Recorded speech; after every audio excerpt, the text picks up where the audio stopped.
Muchas gracias a todos por asistir a este acto sobre un tema tan crucial como es la educación, ¿no? Yo creo que, bueno, UPyD es un partido que nació precisamente para tratar las cuestiones importantes de España, de las que nadie se ocupaba, desgraciadamente, o a las que se prestaba una muy relativa atención, ¿no? Y esta es una de ellas, y por eso el UPyD desde siempre, bueno, desde su origen, pues ha estado conformado por profesores de todos los ámbitos educativos, universitarios, pero no solo universitarios.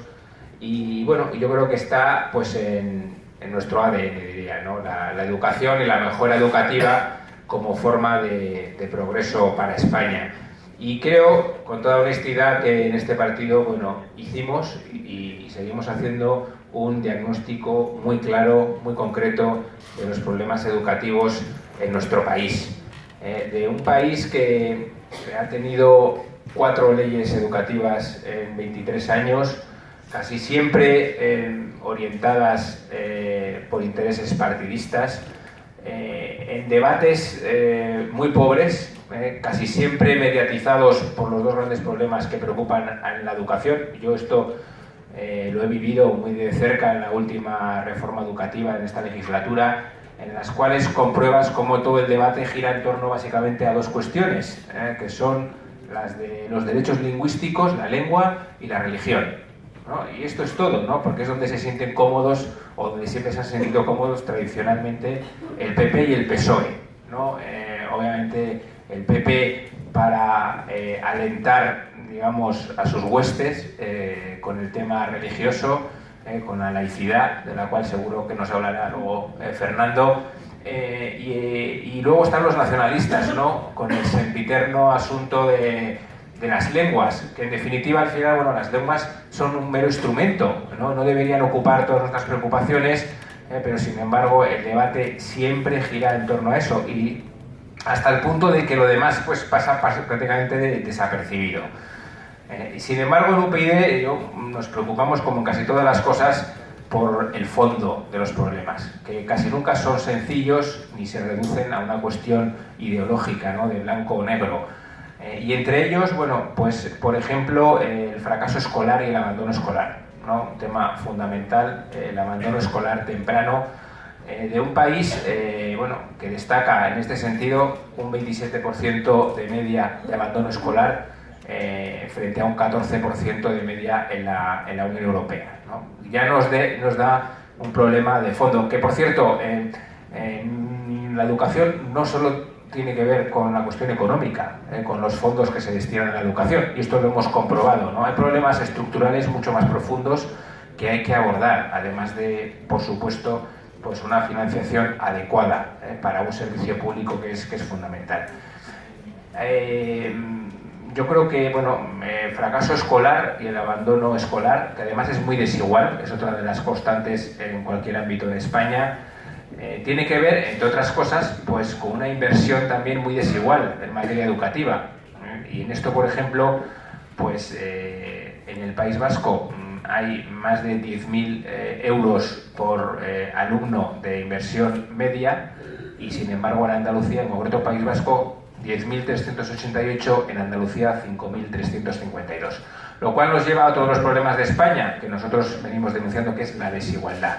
La desigualdad territorial, que tiene mucho que ver con el modelo en sí, nuestro modelo territorial, en los cuales hay comunidades privilegiadas, y en definitiva españoles de primera y españoles de segunda. Y esto se ve desde la más tierna infancia. Ya desde que entran en el colegio, pues hay enormes diferencias en cuanto a financiación de la educación.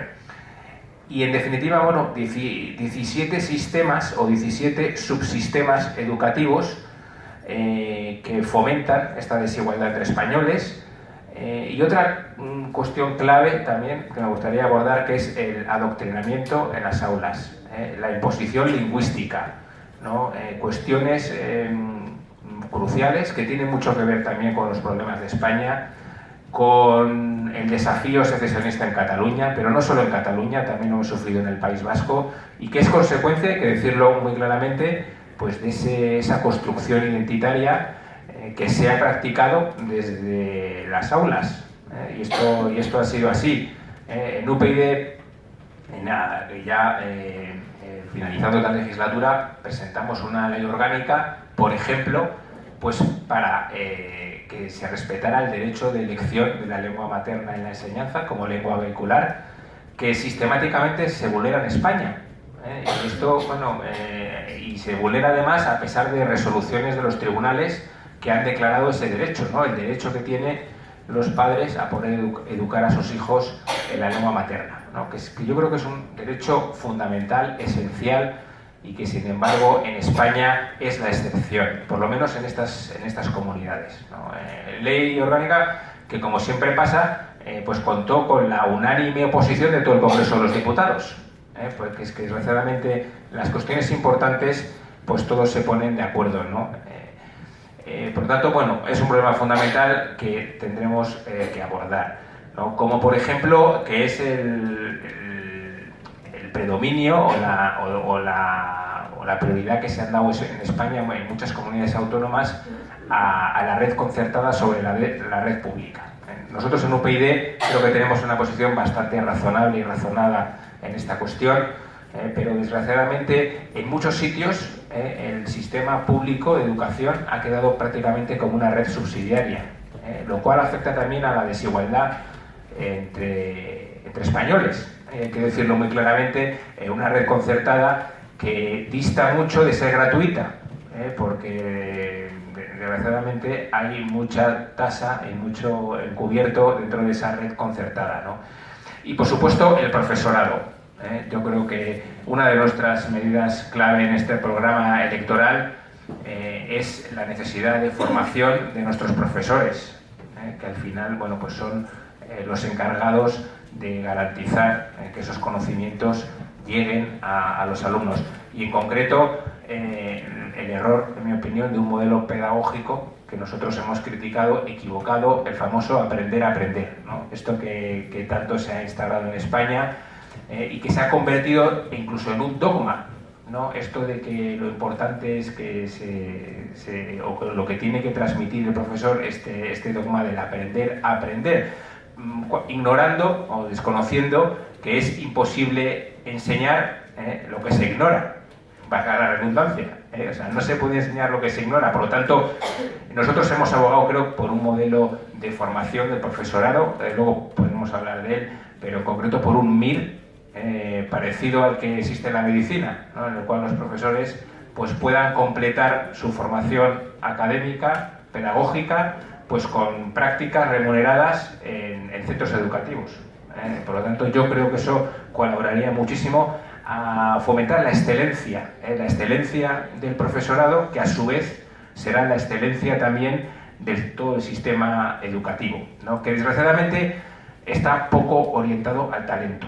Esto es otra de las cuestiones clave, ¿no? Un sistema educativo muy poco orientado al talento, en el que conviven alumnos con muy distintas inclinaciones, y nosotros en este sentido hemos optado y hemos defendido, creo, siempre por potenciar, por ejemplo, la formación profesional, que en España está estigmatizada, y como está estigmatizada, pues obliga a los niños a convivir con otros que sí que tienen mayores otras inquietudes distintas en el plano educativo, conviviendo alumnos de muy distinto nivel, y esto es lo que hace que no acabe de funcionar.